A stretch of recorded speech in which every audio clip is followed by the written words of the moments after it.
పర్వతాల మధ్య నల్లమల అరణ్య హృదయంలో జలపాత గర్జనలో ఒక మహిమాన్విత చరిత్ర మేల్కొంటుంది.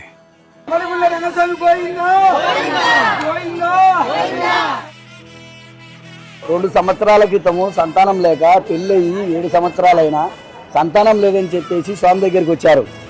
నన్ను కొలుచుకుంటే నీకు అమర సంతానం ఇస్తానని చెప్పి స్వామి ఆ రోజు వాగ్దానం చేసిండు.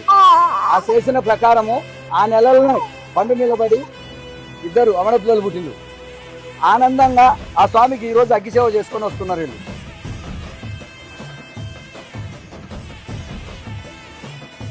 నాకు ఇలాంటి అగ్గిసేవ అంటే నాకు చాలా ముఖ్యం. మీరు ఎంత అగ్గిసేవ చేస్తే నేను అంత పవిత్రంగా ఉంటా. ఎవరైనా వచ్చి మీకు సంతానం అయిన తర్వాతనే నాకు అగ్గిసేవ చేయండి, మీకు ఉద్యోగం వచ్చిన తర్వాతనే నాకు అగ్గిసేవ చేయండి.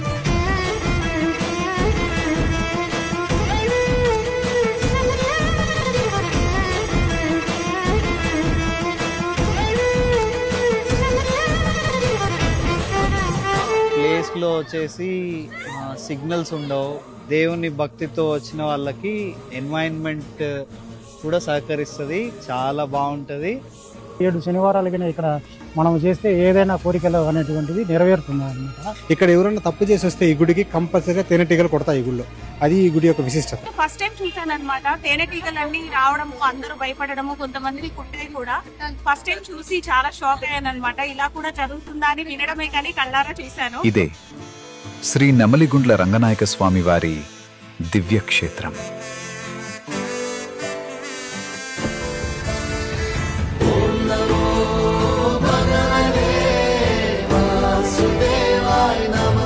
ఇక్కడ మనస్ఫూర్తిగా నమ్మకంగా స్వామివారిని నమ్మి కోరిన కోరికలన్నీ ఖచ్చితంగా నెరవేరుతాయి.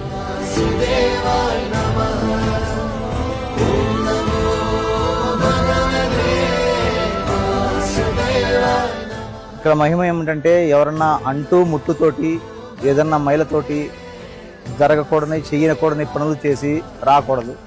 వస్తే ఖచ్చితంగా తేనెటీగలు ఆయన రూపంలో వచ్చి వారిని నివారిస్తాను. కానీ ఇక్కడికి వచ్చి ఖచ్చితంగా మనస్ఫూర్తిగా మీకు కావాల్సిన కోరికలు కోరుకుంటే ఖచ్చితంగా నెరవేరుతుందని మేము గత 18 సంవత్సరాలుగా ప్రతి సంవత్సరం వస్తున్నాము. మాకు నెరవేరినవి ఆయన దయ వల్లే మేము బాగున్నామని మా నమ్మకం. ఇవి కథలు కాదు, ఈ క్షేత్రం మహిమకు సాక్ష్యాలు, భక్తుల అనుభవాలు ఈ క్షేత్ర మహిమను చెబుతున్నాయి. కానీ ఈ పవిత్ర స్థలం వెనుక ఉన్న అసలు చరిత్ర ఇంకా లోతైనది. ఆ మహిమాన్విత చరిత్రను ఇప్పుడు మనకు తెలియజేయబోతున్నారు ఈ ఆలయ ప్రధాన అర్చకులు శ్రీ నెమలిగుండ్ల రంగనాయక్ స్వామి ఆలయ చరిత్ర. సాక్షాత్తు శ్రీ మహావిష్ణువు శ్రీ నెమలిగుండ్ల రంగనాయక స్వామిగా భక్తులకు దర్శనమిస్తున్న మహిమాన్విత దివ్యక్షేత్రం.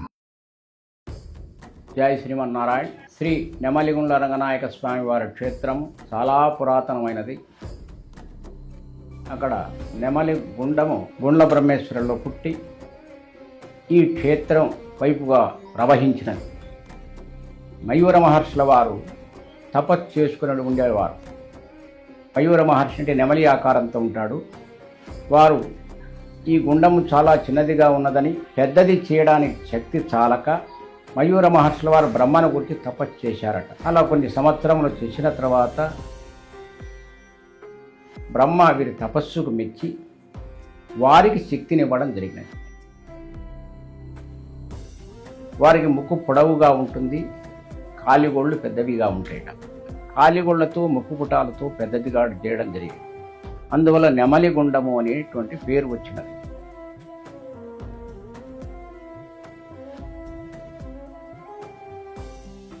ఇక్కడ భక్తుల నమ్మకం ప్రకారం పిల్లలు లేని దంపతులు భక్తితో ఈ క్షేత్రానికి వచ్చి స్వామివారికి నమ్మకంతో మొక్కుకుంటే వారికి సంతానం లభిస్తుందని చాలామంది అనుభవంగా చెప్తున్నారు.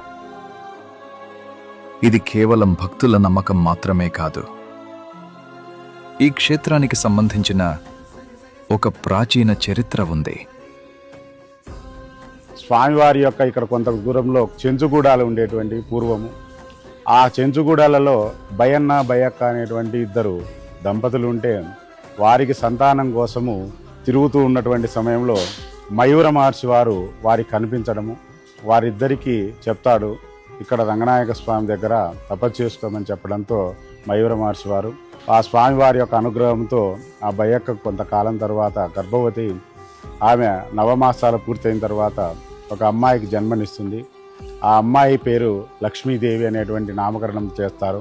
అల్లారు ముద్దుగా పెంచుకుంటున్నటువంటి వారిద్దరికీ కొంతకాలానికి ఆ అమ్మాయికి వివాహానికి యుక్త వయసు వచ్చిన తర్వాత చెంచుగూడాల యొక్క సాంప్రదాయం ప్రకారం వివాహం జరిపించాలనేటువంటి సత్సంకల్పంతో వారి పెద్దలందరూ, ఆ గూడెం పెద్దలందరూ నిర్ణయించడంతో ఆ లక్ష్మీదేవి శ్రీ రంగనాయక స్వామిని తప్ప నేను ఎవరిని వివాహం ఆడను అని అక్కడి నుంచి ఆ గూడాల నుంచి బయటికి రావడం జరుగుతుంది.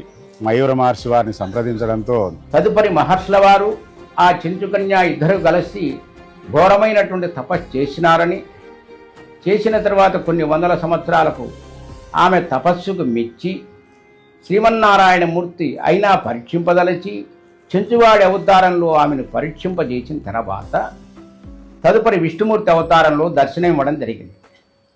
అప్పుడు మహర్షుల వారు, స్వామి ఈ చెంచుకను మీరు ఇక్కడ వివాహం చేసుకొని రంగనాయక స్వామి అవతారంలో భక్తులందరికీ దర్శనం ఇవ్వమని చెప్పినట్లుగా ఆ రోజు నుంచి ముందుగా మయూర మహర్షులు తయారైనటువంటి గుండము నెమలి గుండము, పైన రంగనాయక స్వామి వెలసండి కాబట్టి నెమలి గుండము రంగనాయక స్వామి, వ్యవహారిక భాషలోకి వచ్చే నెమలి గుండ్ల రంగనాయక స్వామి అని పేరు ప్రసిద్ధి చెందినది.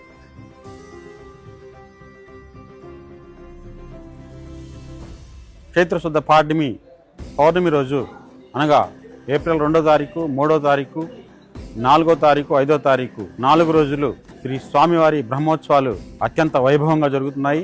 ఇది 32వ బ్రహ్మోత్సవం. 2వ తారీఖు అంకురార్పణతో ప్రారంభమవుతున్నది. 3వ తారీఖు స్వామివారి కళ్యాణం. 4వ తారీఖు స్వామివారికి కళ్యాణమూర్తుల్ని గుండం దగ్గర తెప్పోత్సవం అత్యంత వైభవంగా జరుగుతుంది. సాయంత్రం స్వామివారిని దివ్య రథోత్సవం అత్యంత వైభవంగా జరుగుతుంది. 5వ తారీఖు ఉదయం 9 గంటలకు స్వామివారికి చక్ర స్నానంతో ఈ యొక్క బ్రహ్మోత్సవాల యొక్క కార్యక్రమాలన్నీ ముగుస్తాయి. మనందరము మన ఇలవేల్పైనటువంటి నెమలిగుండ్ల రంగనాయక స్వామి వారిని అందరము కలిసి దర్శించుకొని స్వామివారి యొక్క అనుగ్రహం పొంది ఈ యొక్క బ్రహ్మోత్సవాలను విజయవంతం చేయవలసిందిగా కోరుతున్నాను. కేవలం శనివారం రోజుల్లో మాత్రమే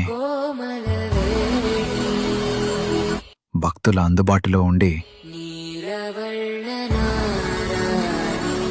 ఎటువంటి కల్మషం లేకుండా స్వామిని వేడుకున్న భక్తుల కోరికలను తీర్చే శ్రీ నెమలిగుండ్ల రంగనాయక స్వామి దర్శనం ఎంతో పవిత్రమైనది, ఎంతో విశిష్టమైనది.